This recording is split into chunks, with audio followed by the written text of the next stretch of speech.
Well, I like to do a bunch of things. Like I like to have variation. I don't want to just be a cinema gaffer.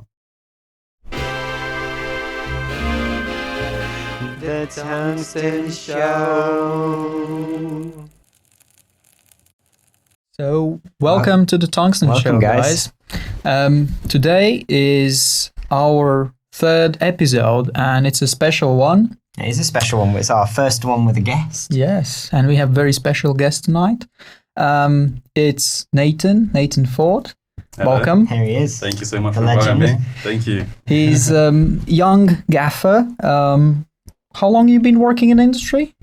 So I've been working in the media industry Okay. for about 2 years now. Yeah. I started in stills photography, Okay. but only less than a year ago started doing moving image. Mm-hmm.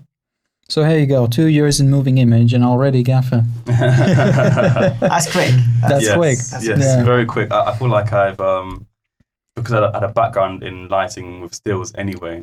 I got my head Yes. around the sort of equipment There you and go. how to light things, mainly like creativity rather than technology. And then been less than a year, and like I've sort of just gone out there myself, not even gone to school yet, and learned to myself on jobs or at home, just researching and just being fascinated with it, basically. So, what was your first steps? What's the first thing? Maybe your first job in lighting. My first job in lighting was for a photographer called Lottie Davies. She's a very good photographer, and I was photo assisting her. Okay. And I'd done it a few times before I started to look at other photographers and start working for them. And one of the agencies that I contacted was called Probation. And Probation was an agency that sort of managed a group of photographers, mainly music photographers. And I would, be on shoot with them, order kit lists, music plan lighting with music them. photographers, you mean like those who do photography for artists? Yes. Okay. Would they go along to music videos and take the photos? Or would it be No, it's more separately? like controlled studio stuff, Mhm. apart from the music videos. So it'll be maybe Like- like a cover. Cover yeah, something like artwork that. for Yeah, all artwork, their yeah. albums and stuff. Okay. Exactly. Even sometimes Gotcha. magazine stuff as well. Yeah. So, what did you feel kind of got pulled, moved across there? What was the bridge between lighting for photography and lighting for video? Lighting for photography. Myself and my brother have always been fascinated with film. Like, we're just obsessed with film. He's an actor and he goes to Lambda School. Okay. And I mean, lighting, I still do photography, but I felt like, just naturally film is just sort of the step above that. It's more challenging, I feel like, than photography. It's more, you spend more time on it. You're around a bigger crew as well. You're managing a lot more people. I just felt like I needed more of a challenge, so I sort of stepped up and did a bit of film. Yeah. And so, what was your first film job then?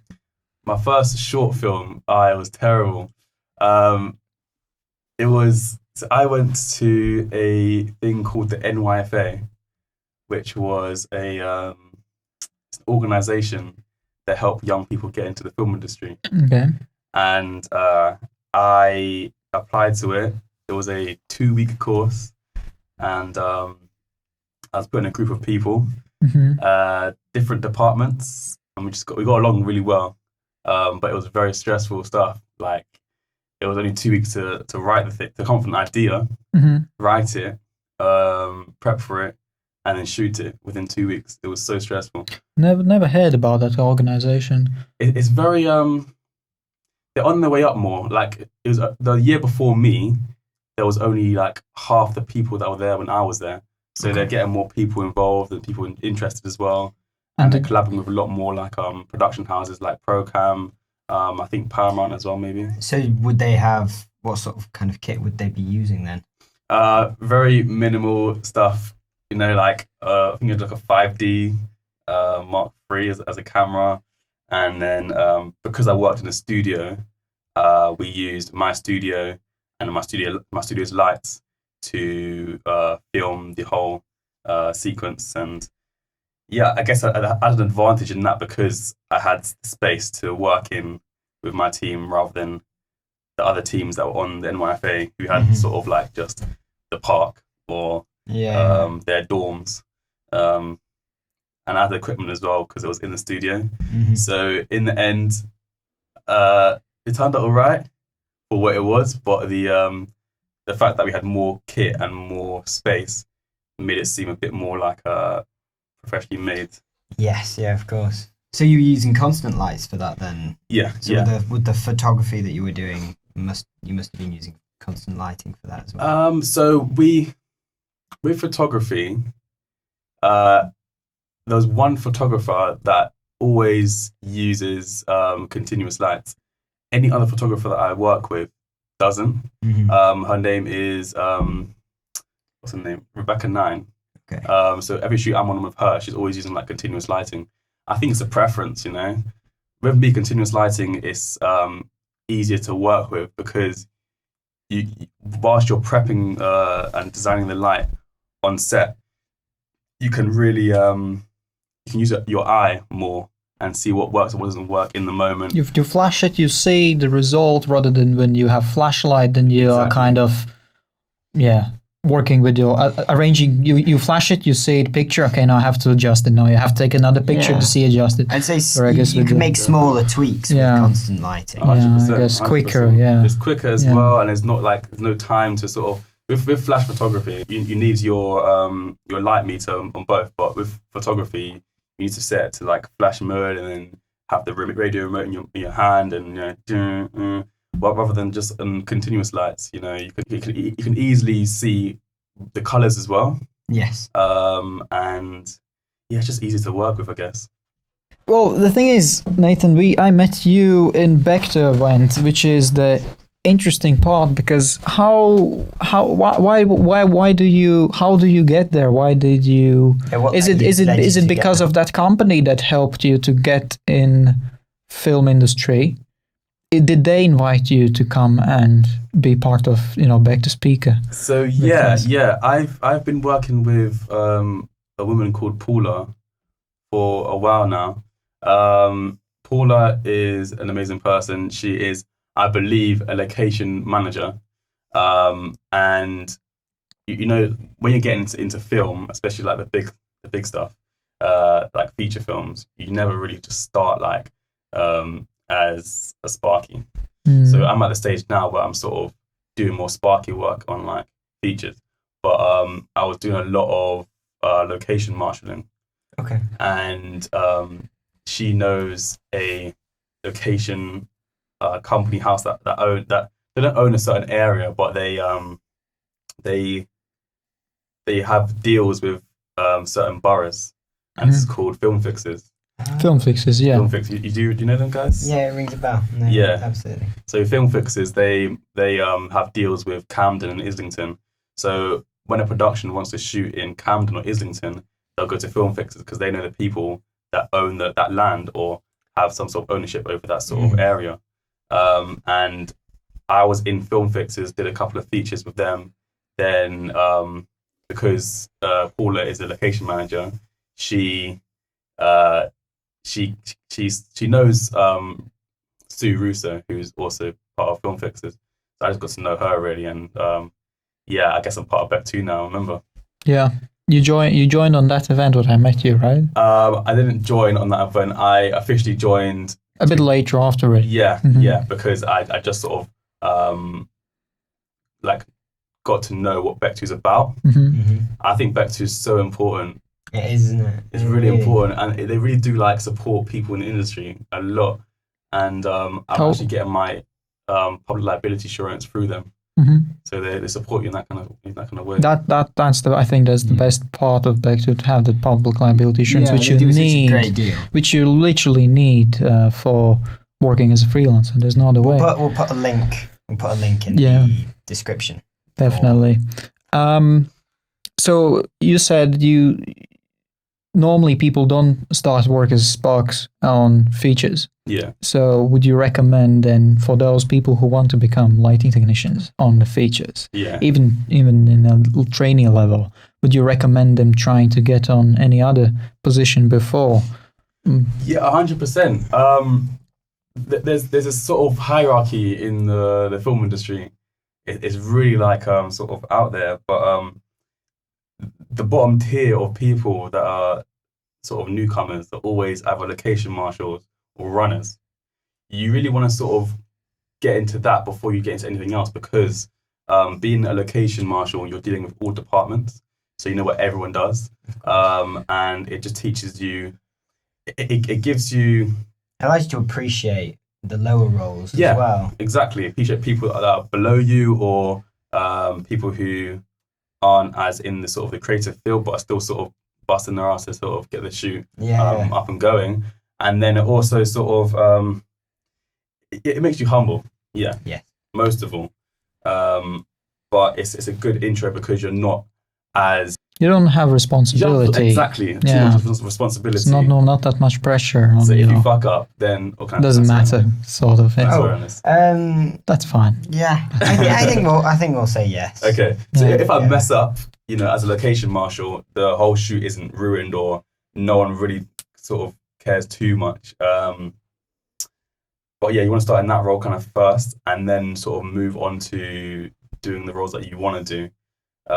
It's not only that as well, it's that being a Sparky on feature films, you need certain qualifications and certain things in place for you to be covered and for people to trust be more employable. That's how I describe it, be more employable. It's about ticking the boxes. But I suppose you can't just tick the boxes and not have the experience, but in the same respect, if you tick the boxes, it doesn't work both way around. You have to have the experience and you need to tick the boxes, and it's about getting to that point. Exactly, and it takes a long time as well, because you need certain qualifications. I said before, it takes up to like 2 years sometimes. You need to spend money as well, so you've got to spend money on liability insurance. You've got to spend money on your IPAF course, your 18th edition that costs money as well. B709, I think. I don't know much that. BS709, yeah. BS709. I think they're called now with NA709, but I'm not sure why they changed it, because they updated it last year. And now they're calling constantly being updated, which it's I think like a newer edition, And ideally, one day extra. You keep up to date with it every and day. everybody needed to update. That's the thing. Everybody who had the old one had to update their old one to the new one with 1 extra day of training. I was lucky by me that when I did that, it was all just updated. So I have my updated one now. That's good. Which is cool. Yeah. So I did my 3-day course and it's done. But I feel like that's not enough. Most of them just need their 18 edition, right? That's the big level 3. I think level 3, level 2. That's the one everybody's asking for. At least level 2. I know that in Scotland you can get it for free if you're living in Scotland. Really? Yeah, Scotland gives education just in itself. Scotland is for free, and you can get this one for free also. I think I might have to move to Scotland. Exactly, that's what I was thinking. And they're building studios there, so it wouldn't be a bad idea to move to Scotland, right? They're doing more filming up there, aren't they? It's sort of moving out of London. I feel like it's going to Manchester. There's a lot of TV studios up in Manchester as well. Yeah, stuff popping up in Leeds as well. It's definitely spreading out. I feel like it's just got so condensed in London, and now production companies are just taking that opportunity to kind of go where the rent is cheaper. Is that why? I mean, it must be, the rent is obviously cheaper. That must be a huge thing. That is definitely a huge thing. London's very expensive. All the banks are moving also outside of London, moving to different countries, just because it's too expensive in London now. So it is the thing. Yeah, the industry is changing, and it's interesting for us now to see and be within and live in London, work in London, and see how it's going to change, because it's getting busier and busier, right? That we all see that, and there are more opportunities. What would be your suggestion for young people? Not maybe for young people, but for people not only for new entrants, also you kind of gave advice for new entrants already by just doing running jobs. Like me, who has been in industry for a while already, and has a bit of experience and has some of those boxes checked. Somebody who's really just maybe and doesn't. I don't like. For example, I don't feel like I should go as a runner. I could do it, but like at the same time, I could not do it. I could just be a spark, right? Yeah. But the problem for me is like I don't know where to go and whom to speak and whom to ask for. Yeah. So that I feel is that point where you are at the start. It's interesting to go running role, do any role you can, and it's fun. You're learning a lot. But once you are there, you've done that for 3 years already. You kind of want to move on, right? Yeah. I feel like in lighting department particularly, that gap, to pass that gap, that bridge is a bit tricky. Yeah, 100%. Because there is no like definite way of how to get in there. A lot of people, as many people, as many there's so many different ways to get in, and there's so many different stories on. Because what I asked Beck to about this, how would they advise, because they are gaffers and stuff, right, in lighting branch, and what they said, go and work in kit rooms. And that's what I did. I worked in kit room for 4 months. In the previous episode we talked about kit rooms. And they tell you they're going to train you. Yeah. They even tell you in interview they're going to train you. But once you start working there, you realize they don't. It's very much, I do feel like kit rooms promise. I mean, have you worked in an equipment house before? Yeah. I work in two. I work in a warehouse, recently just started with PF Events. Events. Yeah, so they're one of the people that I'm looking forward to working with. I feel like they have said to me, we will get you as crew member. In the meantime, you're in the warehouse. Is PF Events, is that lighting equipment? So it's sound and lighting. Okay. They do big music events and not even just music events, just sort of events in general. They've done Twitter, they've done Red Bull, they've done Reebok. Them Glastonbury, so they're sort of like they have their team of crew who are riggers and sparks, and they sort of go out onto the location and set up the whole thing basically. So that's lighting for events. That's interesting because I've never done lighting for events, but I suppose that's still lighting, isn't it? Have you done much of that? I haven't done events, I think, at all. Yeah. So that's an interesting. But I almost did. There was one company, I can't remember now what was it, but more than a year ago, I applied for, where they also employ crew for building stages and stuff, and they also have lighting people, they have sound people, and what they do they send people to jobs, to those events, to build those stages.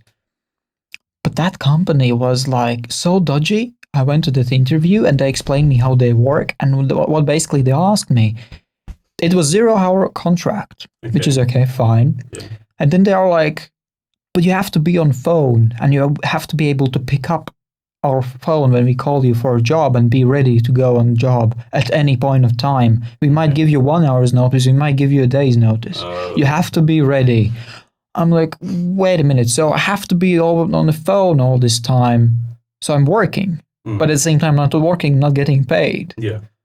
And then when I get that job, and that job is maybe for 3 hours, and I have to travel there, and they not even pay travel, and it's like, it was so really dodgy. Unreliable. I was like, I spent there about an hour or two talking with them, and then I was like, okay, I'll think about it. And I went home, and I just decided that's not.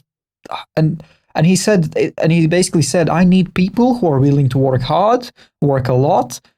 And that's the people we have working here. I was like, yeah, but what's the life then? If all your life is just for work, you're saying, okay, you can be sitting at home watching TV and waiting for your job to come up. But I'm not that type of person. I can't do that. I need to plan my things. I want to go on holiday. Yeah. And as soon as I don't get a job, they can fire me at that point. It's just so weird, bizarre. And that was my event. That's my event. I mean, experience. There's two angles on lighting events. So. Do you light events and also you do cinema lighting, and do you feel they kind of play into each other? Is that kind of how you balance being freelance? I like to do a bunch of things. Like I like to have variation. I don't want to just be a cinema gaffer Okay. or a cinema spark. I want to sort of do the whole shebang. You know, just to have an flexibility in being able to cover yourself with more work. Yeah, like I want to be a lighting director for events. I want to be a gaffer for film. I want to be a gaffer for theatre. You know, okay. That's interesting. So you're really kind of going the whole gamut of lighting, but in many different industries. Like I hate being static. You know, I feel like I'm a very indecisive person in terms of when it comes to like career choice. So I spent many years sort of switching careers from boxer to what else was I wanted to be again? I wanted to be a free runner at one point. Don't ask about that, but I'm very indecisive on what I want to sort of do for the rest of my life. So I've sort of settled on lighting because I find it fascinating and I find there's a lot of money in there as well. And within that, I have different avenues to go down. You know, I can go down events for a few months and then come back from that and then do a few bit of cinema. You know, enjoy that for like maybe a year working on a feature film. Come back from that, you know, do a bit more theatre maybe if I wanted to try that. Like lighting is so like it's broad. Like the amount of jobs you can get. You're basically a electrician. And being an electrician, you can go household. You're like an electrician, but like almost kind of with the creative spark. Yeah, exactly, and that's what I. Yeah, but once you got your electrical done, then you can work as an electrician also. Yeah, anywhere literally. Yeah. It's a very good thing to fall back on as well. Yeah. Having your qualification. It's quite versatile. I remember when I worked with Eddie Daub on one of the short films recently. He said that lighting technicians in film industry used to be like a gods. It's because when you work in the film industry, you work as a camera technician. You learn how to do camera.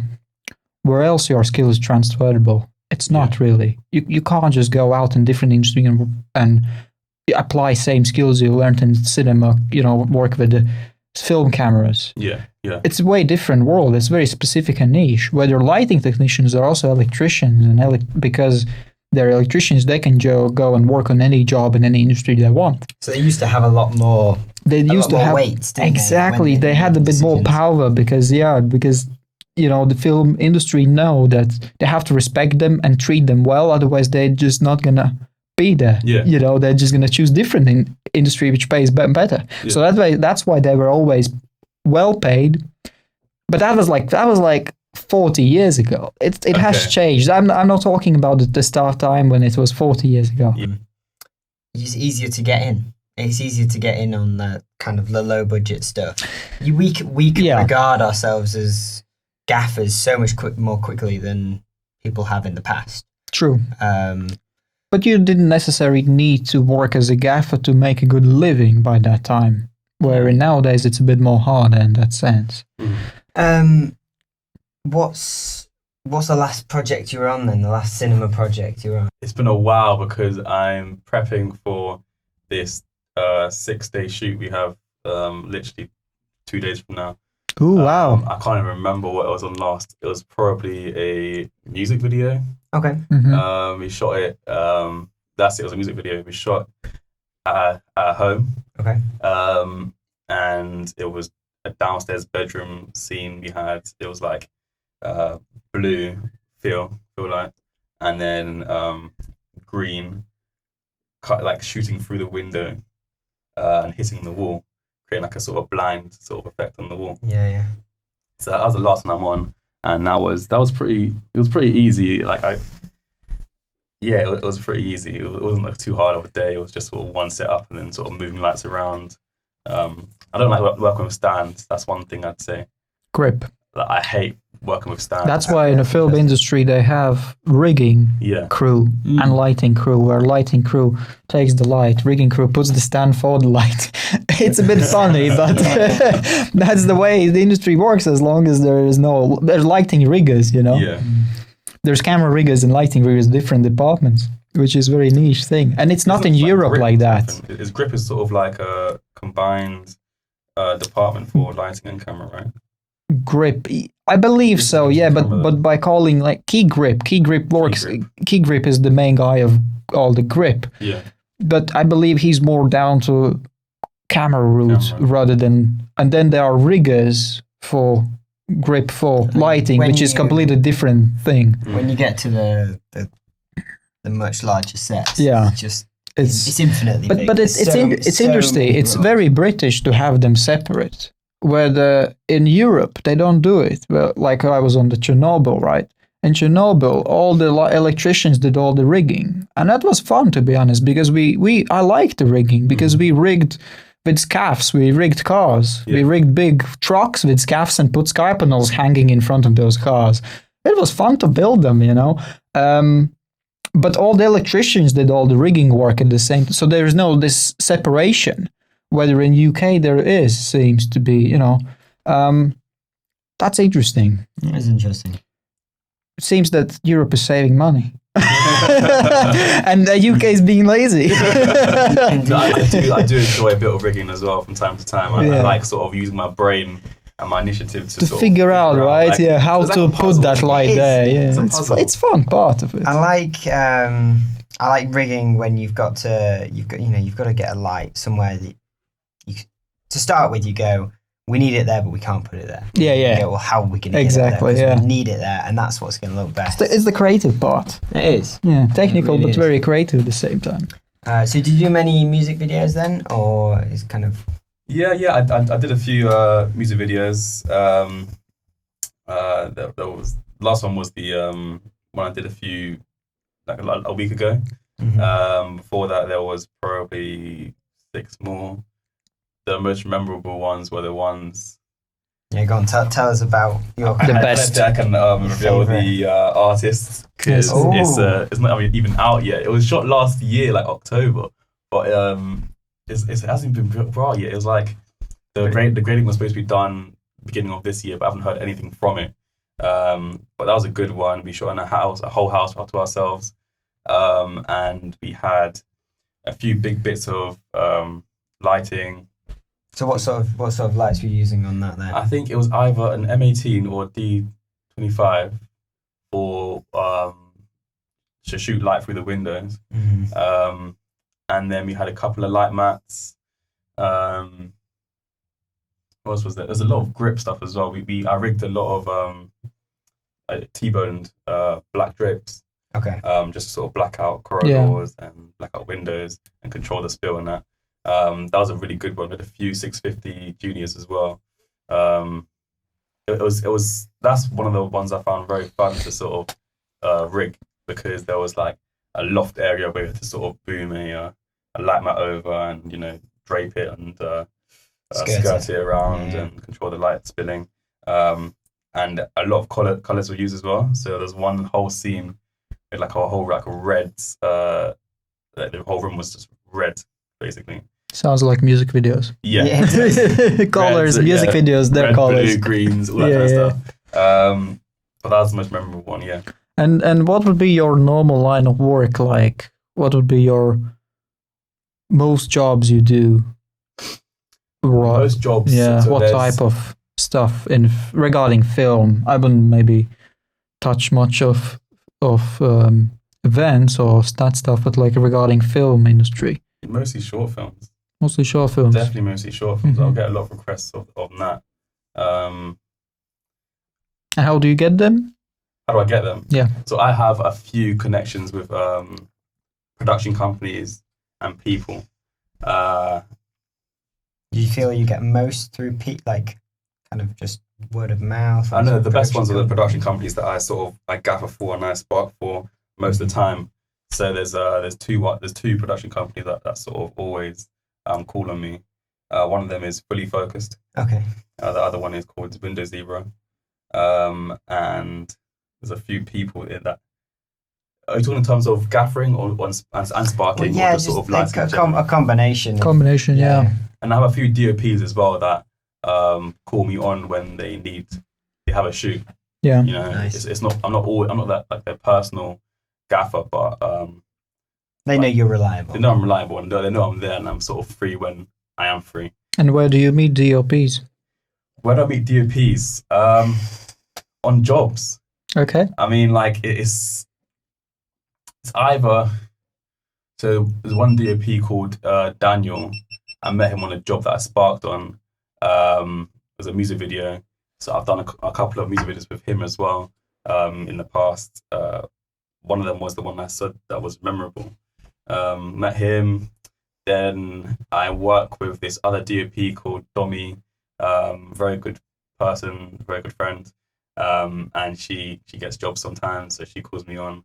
But most of all, my jobs, I earn money through photography still. Okay. You know, a lot of photographers, I have probably about 6 or 5 photographers that always have work and are always saying, are you free for this day? Are you free for that day? One of them is, I'm shooting with him on the 5th and 6th. And that is like, so I've got like a 6-day shoot from the 28th to the 4th. And then I have the 5th and 6th with this photographer. Then the 7th and 8th is another short film. So it just lines up perfectly. Yeah, I'm gonna have no break at all. It's so great though. when you can get work to line up. The best things if you can get, you know, maybe 5 days and then you can line up a weekend off and then be straight back on it. But I don't know about you guys, but I quite like to just have a big stint and just work loads and then just get a big holiday. Chunk of time off. Yeah, big holiday. Should we? Do you take time off? I do, yes. Do you actually like say to yourself, I'm going to take this time off and not going to answer the phone anymore? I wouldn't not answer the phone. I feel okay. I'd still answer the phone, but I go when I take time off, you know, I'll book a holiday and then, you know, I'll just get cover. I'll just send a message around saying, yeah, I'm not working from this date to this date, but you know, Edzus will cover me and I'll cover Edzus. I saw you was with I forget his name every single time, but he was with Reflectric. What's his name? Ian. Ian. Ian, yeah. You saw me where? I saw a picture of that you was at Holman Studios shooting. Yes. With this gaffer, I forgot his name. Josh, that's it. You know Josh? I know Josh, yeah. Oh, okay. Have you worked with him before? Yeah? No, I haven't. Okay. I've seen him multiple times at the BSc, at seminars. I see. But I want to work with him, you know. Yeah, I did one job with him. I met him. I saw Ian for first time on BSc. Mm-hmm. To be honest, BSc is another topic we have to talk about. Yes. And I saw him there speaking. Mm-hmm. Then I met a friend of mine, Marina, who introduced me to Ian because she knows him before. And I was like, you really know him? Like, he's big guy, you know, he's big cinematographer talking on the stage, you know, do you really know him? He's like, yeah, let's just go say hi. It's like, okay, let's go say hi. And then I said that, you know, he's really nice. He's a really nice guy. So I said, I do lighting and stuff. He's like, oh, do you want to work with us? And then he introduced me to Josh. And literally 2 weeks later, Josh got me on this job. That's how it goes though, isn't it? That's how it goes. To be honest, that's how it goes. But it feels like it's not enough, you know? It's not enough. I do wonder whether or not there's a level of, like, you're, like, as a DOP, if you've got your own kit, you're restricting yourself. Like, you think so? I don't know, I feel if you have a certain amount of equipment, are you going to choose to not use that equipment? You're probably not. You're probably going to try and, you know, if you've got a set of lenses, for example, why would you go, like, rent out some other lenses when you could rent them out to production? Exactly, that's the harder part, when you're owning. Perhaps, I suppose it's the question of, are you going to choose to use other lights? If you own some lights, you're probably going to want You're probably going to choose to get some other lights. It's just you're not going to ever be able to own 18Ks and store them in your garden. Yeah. You know, that's unreasonable. Mm-hmm. If you own 18Ks, you have proper kit room, proper place to store them, and proper you know, you rent them out. Otherwise, it's not feasible. You have to also maintain them. So the big stuff you would definitely rent. What you could own from lighting kit is the small stuff, which kind of goes on every job. That's why the stuff that Ian and Reflectric use, the reflective lighting. If you use the CRLS lighting system before? I've used a few of those Lightstream mirrors before. Yes. But I haven't used that the PB 70. Yeah. That's crazy shit, man. I want to start using that kind of stuff though.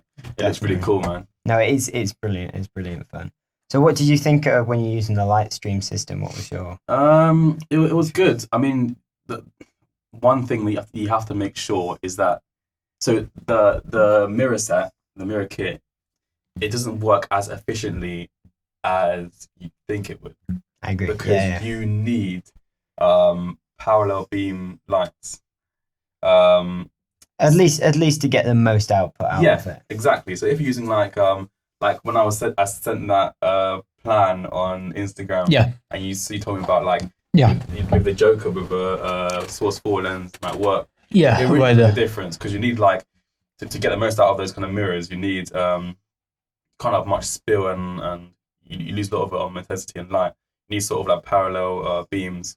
You could still use any source. It's just the thing with when you are using not a parallel beam source, it's more spread. Yeah. And if the light is more spread, the further you go away from the light source, the less you'll capture. The larger the area is it's lighting it, and the larger mirror you need. So if your mirror is not in a full size, it's not, 8x4 big mirror, then you're not going to have the full potential of that standard Fresnel light. Whether if it's focused beam, then of course you'll have the whole thing you'll be able to capture in a small mirror. I think there's two ways to use the reflective lighting system. One is just having a lovely fill. Doing what you do with a poly, but being able to have more control levels. That's the fun part, I guess. That's the fun part. But when you're going to kind of control where you want the light to go, then you need to be using parallel beams. Or like you said, it's just like you're spilling, and then the amount of light you're actually reflecting, there's just so little of it. Yes, it's precision. It's precision lighting. It's making sure that at all times you're controlling where beams or sources of light are sort of hitting surfaces and coming off surfaces maybe, and not so much. It's more controllable with those reflective stuff. That's good. Yeah. So I like to sort of use it depends what job I'm doing, whether I'm doing more precision lighting or more sort of broad strokes. Just to fill out with that. And most of the time I judge on the production.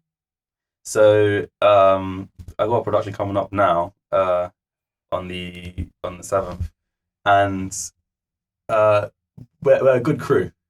But we haven't quite, the way the shot lists and everything are planned out, it's not quite controlled. So I don't want to sort of go into this on set and use precision lighting, not knowing exactly where the action's going to be and where everything's going to be. I'd rather much just sort of save time and energy and sort of do broad strokes so that whatever the action ends up being, they're still being lit by that source. I believe you need a bit of both to be able to be creative, right? So you need that ambient thing with the standard lighting setups you are used to use. And then you can just have that extra. That's how I see the benefit of having that extra of those reflectors. You can just then have a little, creative stuff and you start painting with light, right? That's what Ian says. With the PB70s, that allows you to do those broad strokes. So if you don't have a PB70 and you don't have the larger reflectors, then the smaller kits do just allow you to paint with light. Really, they allow you to go, well, you know what, I want a little bit of something on that Exactly, wall. just a something, like a dado light, they do the same thing, kind of, right? Exactly. But, if everything's soft light, if you just have one massive soft light, to bring in those reflectors, you're really not going to be able to be flexible. Whereas if your main source of light, if you've got a hard light coming through the window, then you've got quite a lot you can do with it. But if you've got a Kino, it's not going to have the same effect, really, because the light just dissipates so much quicker. Yeah, definitely. There's a thing that I find working with precision lighting compared to broad strokes. With precision lighting, I find myself using more kit, more equipment, rather than broad stroke, because it's so broad. You want to sort of you want one source, or one or two sources mainly, and then the rest of it is sort of controlling either bounce by blacking out. It kind of depends what job I'm doing really, but I think nowadays I'm more attuned to working with broader strokes and sort of adding in accents. So what's your favourite lights to work with? You know, with a Tungsten Show. Okay. It's it's the question. It's not pressure. We're not we're not just saying there's only one decision. But you know, if you're on set, what's most enjoyable for you? Kind of what do you appreciate the most? What's most enjoyable? It's a hard one. I love Kinos. Like Kinos for me, they're really good on skin every time. And Kino's LEDs or original Kino's? The original fluorescence ones, because you can get both daylight and tungsten tubes.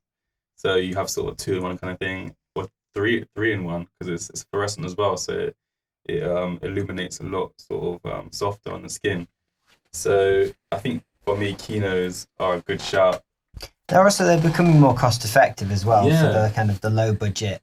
Being able to acquire a classic Kino, it's just cheaper. It's cheaper. They used to be really disliked. Really? They just got the first time they came up in industry was 70s, 80s, and they came in through photography because that was soft light. You know, the soft light thing was more for photographers rather than for film. They like the hard light sources, and the film didn't like those fluorescent lights because that was well before Kino. That was before Kino, right? Before Kino as a company was made, as fluorescent lights itself, right? Nobody liked them because they had. I feel like they've got some stigma behind them, really. The quality of light was bad. It was original. It was really bad. It was flickering it wasn't flickering for photography because you take a still photo, but for film it was flickering. You had a lot of issues with color, didn't look good, and it faded away. You know, it wasn't controllable as maybe other sources were, so it wasn't nice. It was hard pain in the ass to basically work with them. And then Kino came in, where two gaffers, Gaffer and his best boy, designed Kino. Taking this system, this technology, and build Kino lights, which over time they basically created the dimmer, the ballast. Which the basically makes a huge difference. Which basically changed the way how these lights are used and changed the way how they work and what's the light they produce. Plus they changed the chemicals in lights a bit. They play around these things and they made them finally good for film without losing any flickering, and that's why everybody loves them now. And they are really good with the skin tones. I also think the same thing. Also, but they have built an LED now. All the new stuff is LED, but to be honest, I looked at this year BSC where they showed on the screen comparison of LED lights from Arri, from Kino, from what else there? You know, all of the main big brands. Yeah. And to be honest, I prefer the Kino.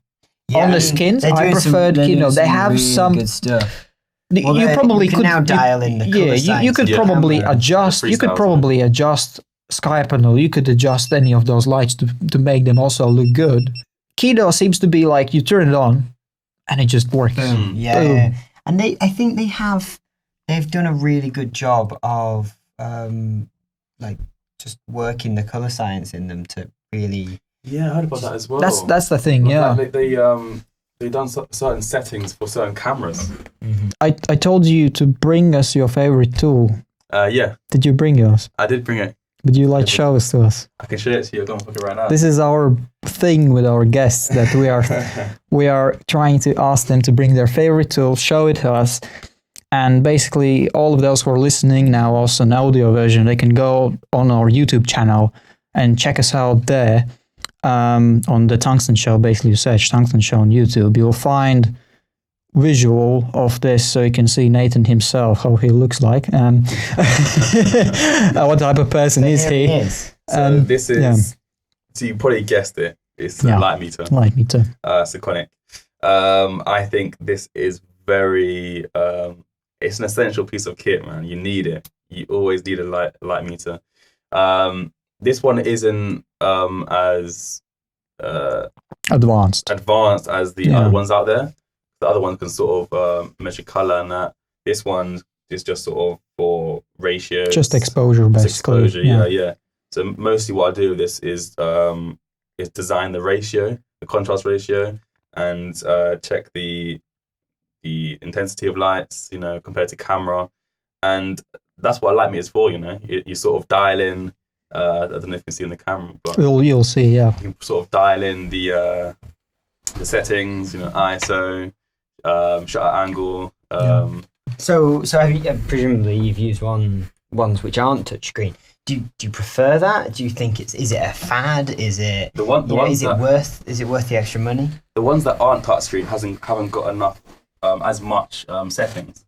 So with this one, it's got cine mode, but it's also got photography, flash, continuous. You've also got lux as well. Got so many options on there, and plus that as well. You've got there's some like ND as well, like filter compensation. So if you're using like any NDs on brilliant! So you can put ND that the camera would have. Okay. Yeah, exactly. And also, if like a light has an ND6 gel on it, you can dial that in on here, and then you can dial in the specific source of light you have on set, exactly, and then basically read them, capture it. It's going to save in your memory, and then later you'll be able to see what was it. Exactly. And then you change your NDs, you'll be able, with that ND it gave me that much, and then you switch the NDs and how much it gives you. That's exactly a cool tool. Yeah, it's really good. I don't personally have an light meter, and I think we were thinking about getting one at some point. Definitely. But then there's also this. I've listened to a couple of podcasts where cinematographers talk about light meters, and they say that it's the one that you told me to listen to. Tailslate. Tailslate. Yeah, these guys told that they used to use a light meter a lot, but nowadays as things are really busier and you're getting bigger jobs, you normally in film, and scripted film especially, you don't have time to go and check every single light individually with the light meter. Whether they like to work with digital cameras now. Digital cameras you can literally see, and the monitors everything. They got the exposure mode that you can everything. Histograms and the exposure mode. You can see everything there, so it's not necessary as much. I suppose as a lighting technician, if you can ensure your DOP that you're going to have a certain exposure, then it's an extra tool. It is extra tool, and I believe, and it's a small tool. It's nothing too hard. Yeah, nothing too crazy to carry out. Yeah, I think we should probably wrap on this note. Thank you for coming, Nathen. Thank you for showing your tool. I think it was great talk, and we definitely had some advices for people. We got out a bit of ideas and information. Yeah, and I think just opening up that thought of maybe it's not just cinema lighting, if you're trying to expand where you're working. Be open. Yeah. Be open to work in any part of the... Especially when you're trying to get in, like you could obviously work in camera and lighting to balance it out and get enough jobs to be able to pay the bills. You could also work in lighting in events and cinema lighting, and then keep focusing on kind of your passion. Yeah, definitely. There's so many agencies out there that aren't just doing film. They're doing events, doing theatre, all that kind of stuff. So getting with them as well. SHL and GLS. That's it. So SHL is one of them. GLS is another one. Yeah. Another one is called Pholex. PHLOX. Yeah. Pholex. We'll stick it in the description. I'll stick it in the description. My brain is fried from today. That's fine. But that one is really good as well. There's so many out there. Even PF Events was another one that do live events, and they always got work, man. They're always needing people on crew. So. There you go. Good so stuff. If you're a lighting technician and you want some work, you know where to go. Ask Nathen. All right, on that note, thank you very much. That's the Tungsten Show. Yeah. And see you on the next one, right? Yeah, see you on the next one. Follow us on Spotify. We are subscribe on YouTube. Anchor, that's our main place we are distributing our podcast. Hopefully soon we'll be able to listen also on Apple Podcasts. Google Podcasts, a bit trickier one, but hopefully they will also be there.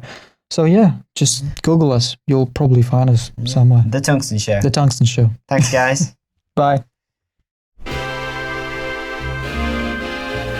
The Tungsten Show.